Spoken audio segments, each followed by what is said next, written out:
Hey everybody, Nick Espinoza, your chief security fanatic here, and today we actually have to talk about our kids because taking selfies of kids to ensure their privacy for compliance may actually be a thing here in the United States sooner than later. Now, here's what's going on, and this is from Andrea Vittorio of Bloomberg Law, and I thought this was really interesting, and it actually opens up, I think, a bit of a can of worms. Now, here's what's up. A video game industry group is asking the FTC, or Federal Trade Commission, to give its blessing to a tool that uses selfies to gauge a person's age for compliance with the US's children's privacy law, known as COPA, and we'll talk about that.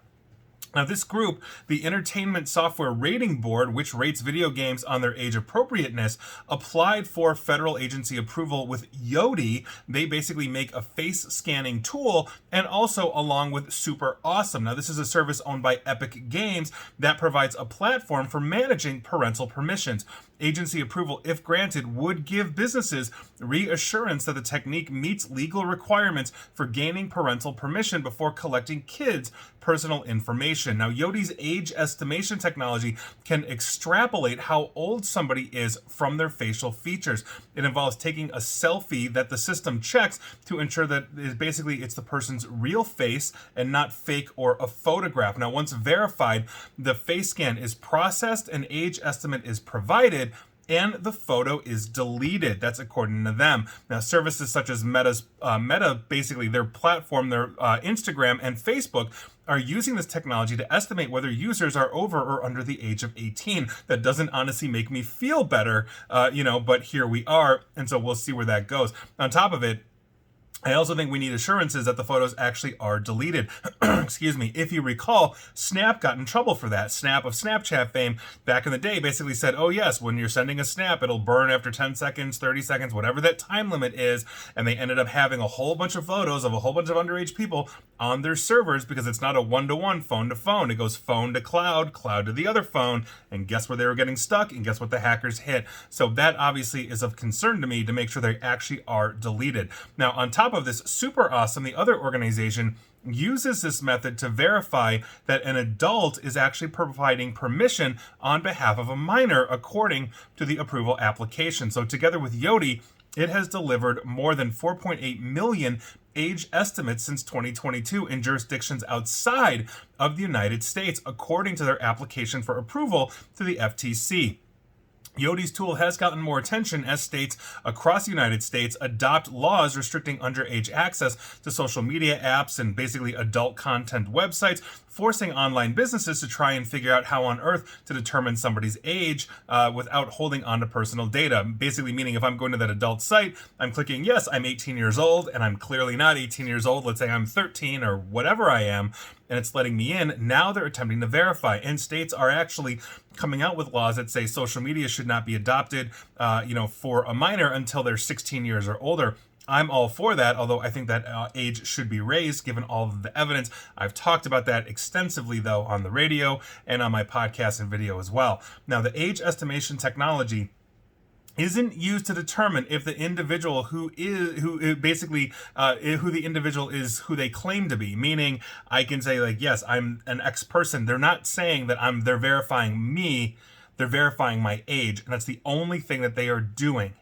And so they're only basically verifying as old as I say I am according to their application. Now, the video game group's application wants to use face scans to measure adulthood as a means to comply with COPA, or the Children's Online Privacy Protection Act. Now, the law and accompanying agency regulations require apps and websites to obtain parental permission before collecting or using personal information from children under the age of 13. Companies that breach COPA, obviously they can get fined and all those kinds of things. Now, currently, FTC rules outline acceptable methods for gaining parents' permission, such as presenting a credit card or providing a copy of a government-issued identity card like a driver's license, passport, those kinds of things. And so this would be actually an interesting concept. Now, as I've said before, I've got a couple of caveats with this here. First things first, we have to verify, and I think it should be, if the FTC approves this, there should be independent audits outside of Yoti and Super Awesome that actually verify that any pictures that are being taken of anybody, minors or adults, are deleted after they are processed. On top of that, I think what we need to understand is there can be potential biases in artificial intelligence. Now, while they might have done millions of these, how many false positives are there? Meaning, how many 13-year-olds actually look like they're much older? I remember I was 14 years old. I was over 6 feet tall. I was a very tall individual. I looked a lot older, back in the 90s. And truth be told, I could buy my friends cigarettes and nobody would card me. So do I look 14? To that? Does a kid that have the same characteristics that I did when I was 14 back in the day, are they going to have this issue? On top of it, we've seen things like Apple's Face ID, and this was initially, obviously we've improved since then, but when it first came out, it's like, oh yes, mother and son, or mother and daughter and all of that, and the daughter's like 10 and the mother's like 30, or whatever, and boom, the daughter opens the Face ID. So I think what we need to have, and I'm not saying Yoti is that inaccurate, and obviously Apple's improved their product with their face mapping technology, but we need to understand where those false positives are. We need to understand the limitations, the biases, and all of those things if we're actually going to make it viably work. And I'm hoping that their full application essentially lays that out. Now, the FTC has opened up right now for comments, so feel free to go to the FTC's website, look this up, and basically give them your 2 cents. I'm actually going to see if I can get the entire application to see if they mention these things. But unless there are third-party independent verifications of this, I'm deeply concerned because, again, I would not want, let's say, if I have kids, I wouldn't want my kids' pictures out there or your kids' pictures out there, all those kinds of things. I think it's important to understand essentially what we are talking about here. And so while I think this is coming, and I think overarchingly this could be a very good thing, and my my power just tripped, if you can hear this right here, because we're having storms. So I'll leave it at that, because all you're doing is probably hearing beeping over me talking. But either way, I think this is coming. I think there's some concerns, and we'll go from there. Thanks, everybody.